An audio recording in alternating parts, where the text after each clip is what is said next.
အခန်းအမှတ်404ရဲ့လှုပ်ဝက်ချက်အပိုင်း3နယ်နိမိတ်မဲ့မှန်ပြင်ပကုံးပေါ်ကလက်ကအရန်အေးလုံးလို့ကျွန်တော်တကူလုံးတွေးရခဲသွားတယ်လို့ပဲနောက်ကိုသိကြည့်လိုက်တဲ့အခါအဲ့ဒါတိုက်ခန်းပိုင်ရှင်အဖိုးကြီးဖြစ်နေတယ်ဗျအဖိုးကြီးရဲ့မျက်လုံးတွေကကြောက်လန့်တကြားနဲ့ပြူးကျနေပြီးပါးစပ်ကလည်းတုံတုံရင်ရင်နဲ့ပြောနေတယ်မှန်တဲ့ကိုမကြည့်နဲ့အခုချက်ချင်းထွက်ခဲ့တော့ဒါနဲ့ကျွန်တော်နောက်ကိုပြန်ဆုပ်ဖို့ပြင်လိုက်ပြီမဲ့ခြေထောက်တွေကလှုပ်လို့မရတော့ဘူးဘာလို့လဲဆိုတော့မှန်တဲ့ကလူကမှန်ကိုကြော်ပြီးကျွန်တော်ရဲ့ခြေချင်းဝတ်ကိုခိုင်ခိုင်မြဲမြဲစုပ်ကင်ထားလို့ပါပဲအခန်းထဲမှာပုတ်စော်နှံတဲ့အနံ့ဆိုးတစ်ခုကရုတ်တရက်ထွက်ပေါ်လာတယ်အဲ့ဒီအချိန်မှာကျွန်တော်သတိထားမိလိုက်တာပါ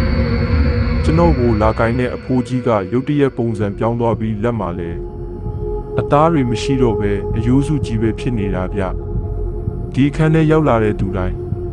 ဒီမှာပဲနေခဲ့ရမယ်လို့အဖိုးကြီးကကွဲအတန်ကြီးနဲ့អော်လိုက်တယ်